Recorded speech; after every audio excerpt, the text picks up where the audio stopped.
munaasabadan oo ahayd mid lagu soo dhaweynayay ardayda cusub ee ku soo biirtay jaamacadda Cavendish ee ku taalla magaalada Kampala ee caasimadda dalka Uganda ayaa waxa goobjoog ka ah munaasabadda qaar ka mid ardayda Soomaaliyeed ee wax ka barata jaamacadaha kala duwan ee dalkan ku yaala gudoomiyaasha jaamacadaha iyo martiiraf kale munaasabadan ujeedkeedu ahayd in ardayda cusub lagu wargeliyo nidaamka iyo shuruucda jaamacadda Cavendish ee leedahay ayaa waxa uu horeyn ardayda cusub ee jaamacadda ku soo biirtay soo dhaweysay Maryan Axmed Maxamed oo ah gudoomiyaha ardayda Soomaaliyeed ee jaamacadda Cavendish markii ku soo dhawaada jaamacadda Cavendish waxaan nahay garabkiina nahay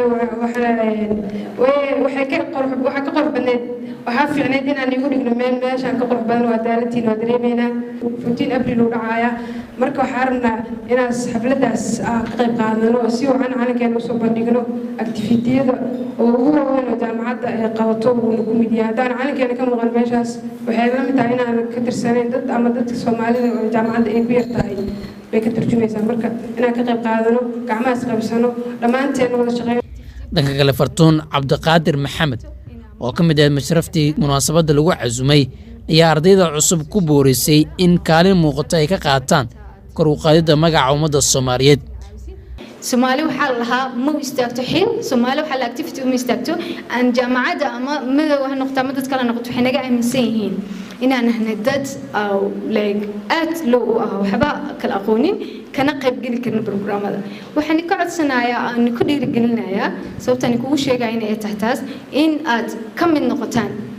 activity kasta oo jaamacadda laga qabanayo iyo xil kasta oo jaamacadda laga qabanayo si magaca Soomaaliya halkan oo sii wadaan kuwa banaankan oo sii wadaan ka faa'iideyso waqtigiina association kala shaqeeya aad baan ugu mahadsantiin ardayda cusub waxaan leeyahay mar labaad mar saacad soo dhawaada ardayda cusub ee ku soo biirtay jaamacadda Cavendish ayaa wax ka baran doona kulliyadaha kala duwan ee jaamacaddu bixiso iyadoona jaamacadda Cavendish ku taala caasimadda Kampala ee dalkan Uganda ay tahay jaamacad ay dhigtaan arday badan oo Soomaali ah Yusuf Maxamed Macalin Kashmir raadiyo telefishinka qaranka Soomaaliyeed Kampala